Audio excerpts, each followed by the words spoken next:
Dan lantas seperti apa proyeksi pasar saham dan juga pasar keuangan tanah air di tahun 2024 nanti? Bagaimana pula prospek IPO di tahun politik? Langsung saja kami akan mengulasnya bersama dengan Direktur Utama BNI Sekuritas Agung Prabowo. Selamat sore Pak Agung, apa kabar? Selamat sore, kabar baik. Terima kasih. Baik, Pak Agung, mengamati pernyataan dari BNI Sekuritas begitu ya, melihat tantangan besar ada di tahun 2023 yang sebetulnya sebentar lagi akan kita lalui. Dan di tahun 2024 nanti menuju tahun di mana ada normalisasi di sana. Sebetulnya tantangan besar apa yang dilihat oleh BNI Sekuritas dalam sepanjang tahun 2023 ini dan kiranya berapa cepat juga di tahun 2024 nanti akan terjadi normalisasi khususnya di pasar investasi kita?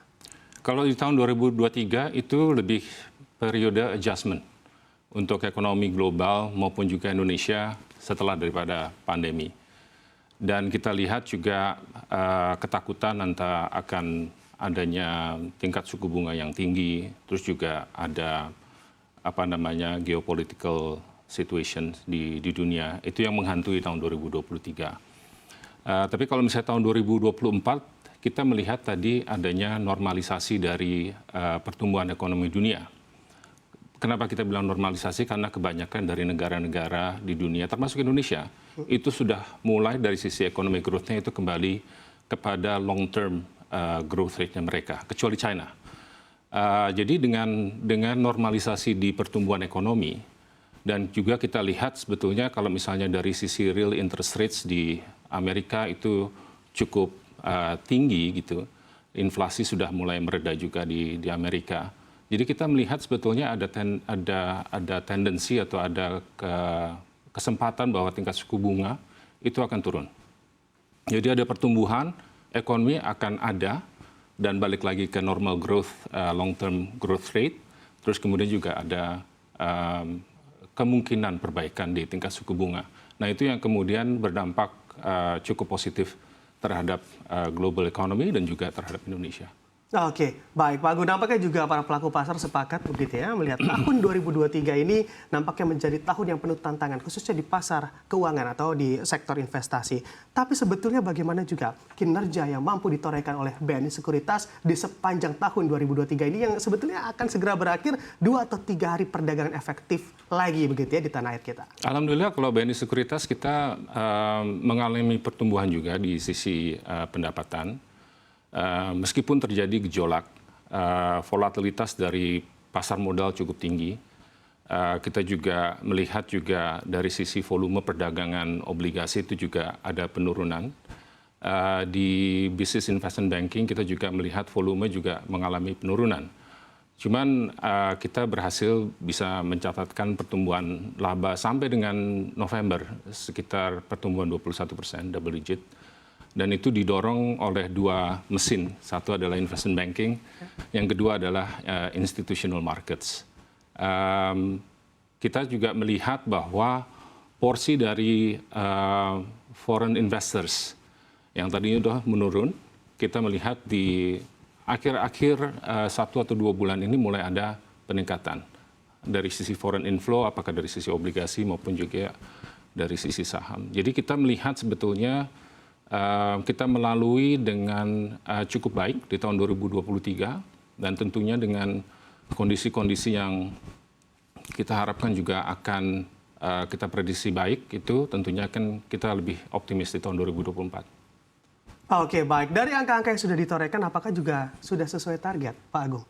Kalau misalnya dari sisi target, ada beberapa yang memang agak sedikit di bawah target, seperti misalnya retail, karena memang dari sisi porsi transaksi retail secara keseluruhan di IHSG itu mengalami penurunan. Tapi kalau misalnya kita lihat dari sisi institutional markets maupun juga dari sisi investment banking, kita melampaui target kita.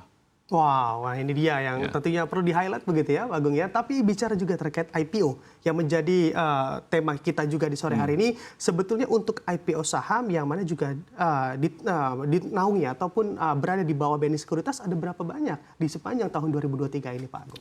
Kita ada beberapa IPO yang kita kerjakan. Cuman mungkin yang perlu di-highlight di tahun 2023 itu kita memang sangat selektif sekali dalam memilih proyek-proyek yang kita tangani dan alhamdulillah tahun 2023 ini kita bisa menangani 2 proyek IPO yang luar biasa besar di tahun 2023, yaitu Aman Mineral IPO dan juga Barito Renewables Energy. Oke, ada 2 yang mana juga kinerjanya cukup baik saat ini ya. Kita pecah dulu dari brand terlebih dahulu yang mana juga harganya sangat ngegas sekali. Dan ini sebetulnya apakah memang sudah sesuai ekspektasi di saat IPO harga dari Barito Renewables ini juga sudah terlihat begitu ya akan ngegas, atau Anda melihatnya ini di luar ekspektasi bagi BNI Sekuritas sendiri, Pak Agung? Kalau dari sisi asetnya sendiri gitu ya, kita perlu berbangga lah ya, karena sebetulnya Barito Renewable Energy ini adalah salah satu pemain terbesar dunia, bukan Indonesia, tapi terbesar di Indonesia, tapi ini pemain terbesar dunia dari sisi renewable energy, dan mereka juga memiliki track record yang bagus, kinerjanya juga bagus, dan mereka juga punya rencana untuk meningkatkan kapasitas electricity-nya mereka. Dan ini merupakan juga sektor yang menjadi fokus dari para investors. Karena fokus dari para investor sekarang ini lebih ke arah circular economy, renewable, ESG. Jadi ini adalah salah satu mungkin penyebab kenapa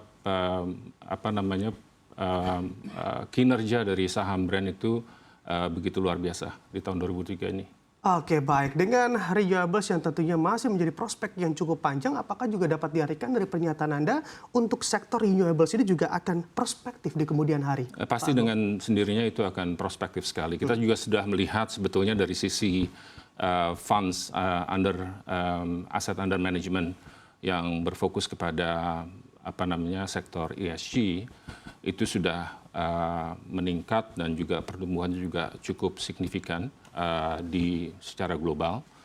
Dan kita memang lihat komposisinya memang lebih banyak di Eropa. Tapi dengan adanya fokus, juga adanya motivasi dari hampir seluruh kepala negara di APEC di San Francisco, kita dengar bahwa mereka juga akan fokus kepada renewable economy atau ESG, circular economy. Kita melihat sebetulnya arahnya ke arah sana. Gitu. Jadi kita melihat dari sisi aset under management sudah meningkat cukup signifikan, artinya dana yang dialokasikan untuk investasi di ESG itu terjadi peningkatan, dan kebanyakan dari major countries juga udah mengarah ke sana. Jadi ini merupakan sektor yang menarik. Oke, sektor yang menarik karena memang semuanya bahkan di mata internasional ini cukup menjadi tujuan begitu ya, agar memang pengembangan di renewables ini akan berjalan dan juga sustain ke depannya. Kita melihat Aman Mineral ya, mana dalam 3 bulan terakhir juga sudah menguat 25,59%. Apakah memang penguatan juga sudah dilihat atau terproyeksi oleh Anda di BNI Sekuritas, Pak Agung? Terus terang aja ini juga sebetulnya sesuatu hal yang perlu kita banggakan juga gitu, karena memang dari sisi size, dari sisi sektor di mana mereka itu menggarap gitu ya, itu suatu sektor yang juga sangat dibutuhkan ke depan nanti. Lalu kalau misalnya kita juga bandingkan valuasinya dari comparables-nya, kita nggak membandingkan dari comparables di Indonesia, tapi juga di dunia.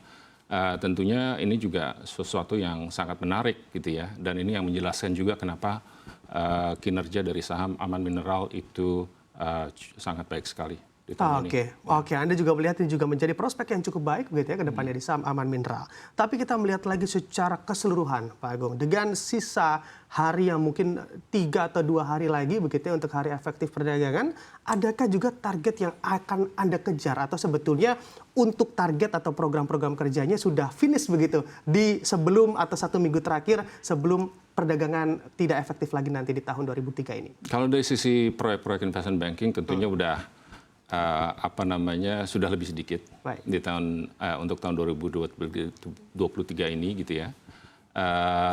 Meskipun masih ada yang terus kita kerjakan, dari sisi pasar mungkin kita melihat kita menargetkan di kisaran 7.300, 7.400 sampai dengan akhir tahun. Kita lihat kinerja yang cukup baik.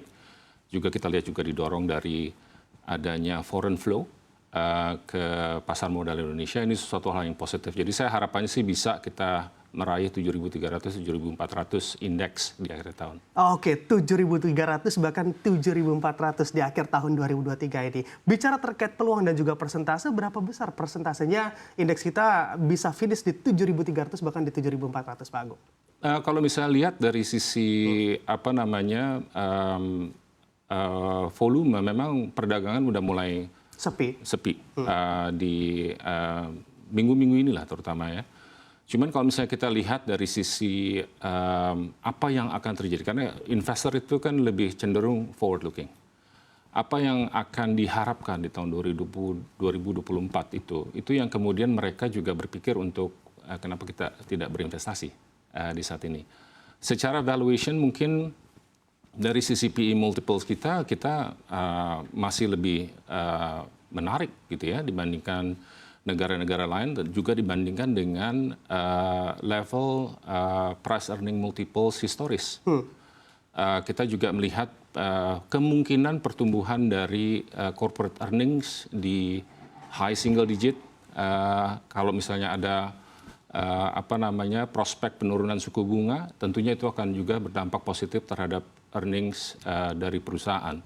Jadi faktor-faktor ekspektasi positif dan optimis itu ada untuk di tahun 2024. Jadi kita sih melihat bahwa hal ini yang kemudian akan menjadi pendorong untuk investors mulai melihat lagi Indonesia sebagai tempat untuk berinvestasi.